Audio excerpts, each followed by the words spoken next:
এই যে দাদা বৌদি বন্ধুগণ নমস্কার, আমি হরপাল সিং সখী আজ থেকে নিয়ে এসেছি আপনাদের জন্য একটা রান্নাঘর।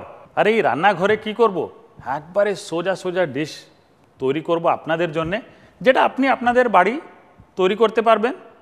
পারবেন তো? আমি দেখাবো আর আপনি পারবেন, নিশ্চয়ই পারবেন। আজকে কি বানাবো, একটা সোজা ডিশ, পেঁয়াজি। এই পেঁয়াজি যখন আমার মনে এসে যায় না, খড়গপুরের ছবি আমার মনে এসে যায়। বলুন তো, আমি খড়গপুরের ছেলে তো। খড়গপুরে আমি ছোটোবেলায় সেই পেঁয়াজিটা খেতাম। সেই বন্ধুগণ বিকালবেলায় যেতাম আড্ডা মারতে, সেইখানে আমরা সব পেঁয়াজি খেতাম। সেই সময় আসবে কিনা জানি না, কিন্তু আজকে আপনাদের সঙ্গে পেঁয়াজি বানাবো। তাহলে চলুন আজকে পেঁয়াজি শুরু করব। এর পেঁয়াজির জন্যে এই পেঁয়াজটাকে খুব ছোট ছোট করে কাটবো, কচি কচি, এটা বাংলায় বলে, হ্যাঁ না? এই রকম কেটে, এই দেখছেন আপনি আমি কিভাবে কাটছি, এই খুব সোজা। এই হয়েছে পেঁয়াজির জন্য পেঁয়াজ। তা একটা বলে নিয়ে নিই। পেঁয়াজটা দেখেছেন আপনি, কচি কচি কেটে নিয়েছি। আর এর মধ্যে আমি ডালবো এই বেসনটা।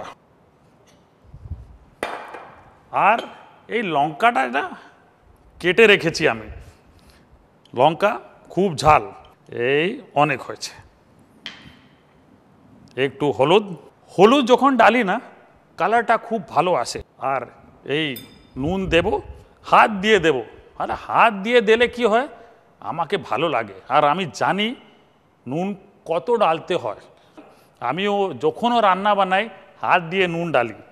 একটু লাল লঙ্কার গুঁড়ো, এটাও ডাললে খুব ভালো কালার আর বেশি ঝালও হয়। আর এইখানে একটু বেকিং সোডা ডালবো আমি।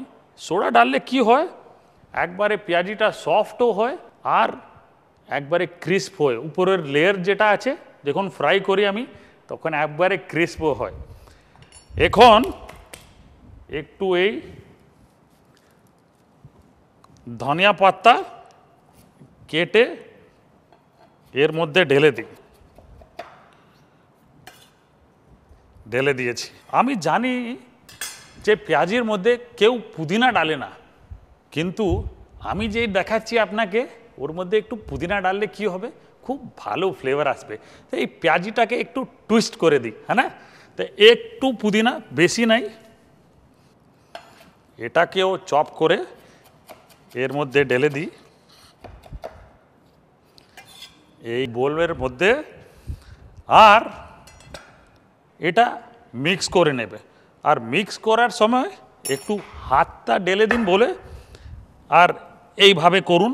কি হবে, যেটা পেঁয়াজের মধ্যে জল আসে না সেটা একটু বেরোবে। আর বেরোবার পর কি হবে, আপনি ভাবতে পারবেন কতটা জল ডালবেন। নাহলে আগে ডালবেন, তাহলে পাতলা হয়ে যাবে। এই যে মিক্স হয়ে গেছে এখন, আর একটু জল ঢেলে নেব, মিক্স করে নেব এটা ভালো করে। আপনি দেখেছেন যে আমি একবারে বেশি বেসনটা ডাললাম না, কেন? এটা পেঁয়াজি, পেঁয়াজের টেস্ট আসা উচিত নাকি?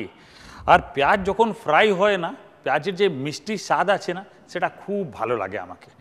এখন এটাকে একটু সময় রাখবো এখানে। আর সেই সময় কি করব, আমার কাছে এইখানে একটা কড়াইতে তেল ঢেলে রেখেছি আমি, সেটা অন করে নিই। তেলটা এখানে একটু গরম হওয়া উচিত। আর পেঁয়াজির জন্য তেল একবারে বেশি গরম হওয়া উচিত না, কেন? ও উপরে জ্বলে যাবে আর পেঁয়াজটাও জ্বলে যাবে যখন আপনি ফ্রাই করবেন। তাহলে তেল একটু কম গরম হওয়া উচিত। আর আমি কি দেখেছি যে পেঁয়াজিটা, কেন আমি তো খড়গপুরের ছেলে, কিন্তু পাঞ্জাবে কি বলে পেঁয়াজিটাকে, পেঁয়াজকে পকোড়ে। আর শীতকালে খুব ভালো লাগে। শীতকালে তো খড়গপুরে আমি খেতাম আমাদের বন্ধুর সঙ্গে, সেই আড্ডা মারতাম না ওই কোনায় বাড়ির কাছে, সেইখানে আমরাও খুব পেঁয়াজি খেতাম। বাড়িতে আমি জানি আপনারা সব পেঁয়াজি কিভাবে খান, পেঁয়াজির সঙ্গে মুড়ি, হ্যাঁ না? খুব ভালো লাগবে। যেটা এইভাবে বানাবে তো একটু মিন্ট দিয়ে, কেন? মিন্ট দিলে একটু নতুন ফ্লেভার এসেছে, হ্যাঁ না? তাহলে দেখব পেঁয়াজিটা। এখন এই জলটা দেখেছেন, এই জলের মধ্যে একটু হাত ঢেলে এই পেঁয়াজিটাকে আমি একবারে এইভাবে বানিয়ে এই প্লেটে রেখে নিচ্ছি, ঠিক আছে? তখন অবধি তেল গরম হবে। এই হয়েছে পেঁয়াজি, এরকম আমি বানিয়ে রেখেছি। এখন দেখি যদি তেলটা গরম হলো। হ্যাঁ, এই তেলটা যত গরম হওয়ার দরকার সেটা গরম হয়ে গেছে। এখন এই সব আমি ঢেলে দিই। এই পেঁয়াজিটা ঢেলে দিয়েছি, আর একটু একটু নড়াতে হবে। খুব ভালো, দেখছেন? পুরোটা পাকাবো না, বলবো একটু সময় কি করতে হবে, একটু পাকতে দিন। এই পেঁয়াজিটা এখন একটু ব্রাউন হয়ে গেছে। কি করব, সব কটাকে বার করে নেব। তৈরি হয়ে গেছে পেঁয়াজিটা? না, তৈরি তো হলো না, এখন আর একটা স্টেপ বাকি রয়েছে। বার করার পর তেলটাকে আরও গরম করব। একটা রেখে দিই এখানে। আর এই সব পেঁয়াজিটাকে কি করব, খুব গরম তো, এখানে পেপার ন্যাপকিন না হলে কোনো কাপড় নিয়ে আপনারা এইটা এইভাবে প্রেস করে নেবেন। এই হয়েছে আমাদের খড়গপুরের পেঁয়াজি। ঠিক, এটা চ্যাপ্টা হওয়ার পর কি করব, ভিতরে যেটা কাঁচা রয়েছে না, সেটা ফ্রাই করার পর আরও ভালো পেকে যাবে আর খুব ক্রিস্প থাকবে। তেলটা খুব ভালো গরম রয়েছে। এই এক একটা একবারে ছেড়ে দিবি। খড়গপুরের পেঁয়াজি, আরে আমাদের বাঙ্গালের পেঁয়াজি খুব ভালো দাদা। মাঝখানে একটু একটু নড়াবেন, সব দিকে পাকবে তো। দেখুন কি ভালো লাগছে। দেখুন পেঁয়াজিটা এখন দেখেছেন ব্রাউন হয়ে গেছে আর খুব কড়া হয়ে গেছে। এটাকে বার করব।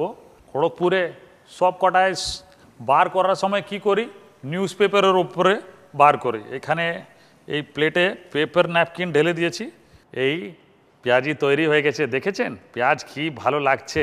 দেখি ভিতরে যদি কাঁচা তো নেই, খুব ভালো পেকে গেছে। ভিতরেও পেঁয়াজটা দেখছেন কিভাবে আছে। খাবেন কিভাবে, টমেটো কেচাপ নাহলে গ্রিন চাটনি। গ্রিন চাটনি মানে হরা ধনিয়ার চাটনি।